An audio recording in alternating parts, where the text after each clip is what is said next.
Hey man, Hey, what's up, man? what you doing?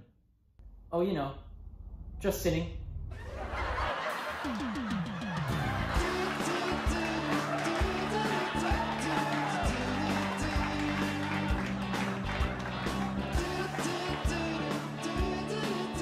Alright, hey everyone, Jimmy here. Back with another video. I was out for a walk in my park and I figured, why not film something? I'm going to be talking about the LSit. It's one of the best isometric moves to try and progress into early on in your calisthenic routine or progress. And here's why. For one thing, the LSit works a lot of muscles. Like, you have your obvious core, which specifically would be your transverse abdominis, and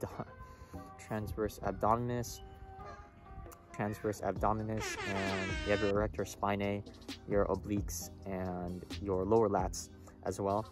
And you also have your hip flexors. Somewhat less obvious ones would definitely be your quadriceps, your triceps, your shoulders, and your pecs. And since it's working all those muscles, it definitely does translate to other calisthenic moves that you might be trying to progress into as well. If you are trying to work on your planche, your levers, even your handstand, this is a great staple calisthenic move that you need to get down first so you can develop the strength throughout your body to do these moves over time. So now getting into exactly how I trained for this and how I'd recommend training into it. Now I have two different ways to train for this. Well, the only reason being equipment. So if you don't have like a dip station or a pull-up bar, then don't worry, there's still definitely a way that you could progress into the LSit. However, you are going to be on the ground, obviously, but starting off with the kind of easier alternative if you do have the equipment. So you're trying to really develop that hip flexor and core strength. So you want to start with the least engaging exercise, which for me would be the knee raises. Basically, you're trying to build up to leg raises, over like a full leg raise where you bring your lower body up and parallel to the ground.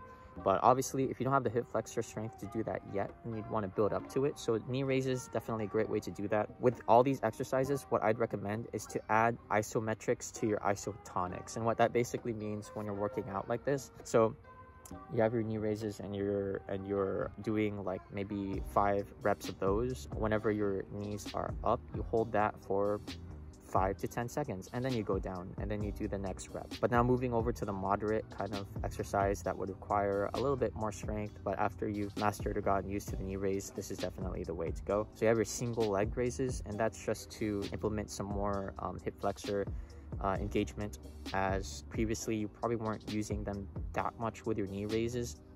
But definitely here, you're going to have to get used to bringing your whole leg up. Do the same thing, add isometrics to your isotonics. So you'd want to hold that position for a certain amount of time, even when you're doing your reps. So do that for a little bit. And then obviously the last most strenuous exercise that you're going to be doing would be your full on leg raises. And with these, you're trying to progress into the LSit, right? So when you're doing these leg raises, again, do a certain amount of reps, but in between each rep, you want to hold it for as long as you can. Maybe 5 to 10 seconds is a good starting point, and then eventually you'll get the strength to hold it for even longer, right? And that's when you're training with a dip station and pull-up bar. It's not too difficult, pretty straightforward.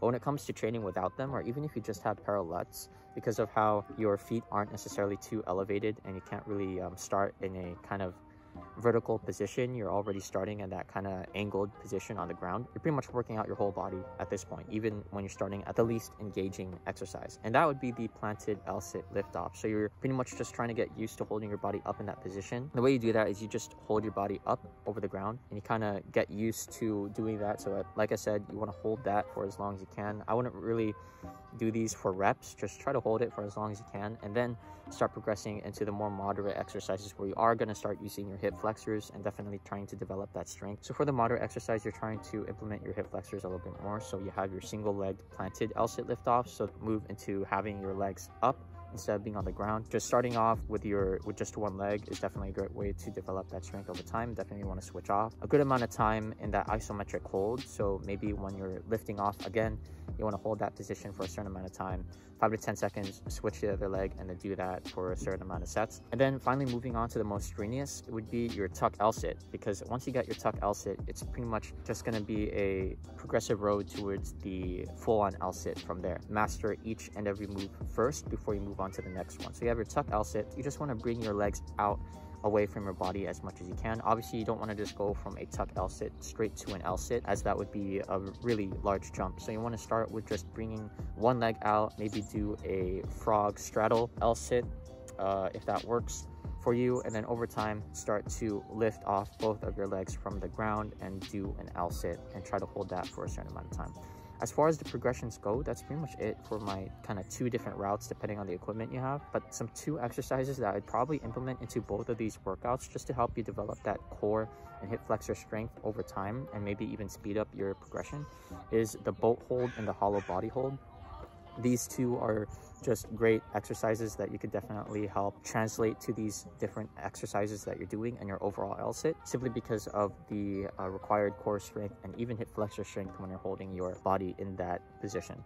So aside from that, I'm probably going to post 2 pictures of like these workout routines and the specific sets and reps up on the screen, so that could definitely be easier to follow and hopefully it will help you out. That's pretty much it for the end of the video. Hopefully the change of scenery wasn't too distracting. Best of luck in your path in mastering the LSit if you are trying to get that. So I'll see you in the next video and have a good rest of your day. Peace.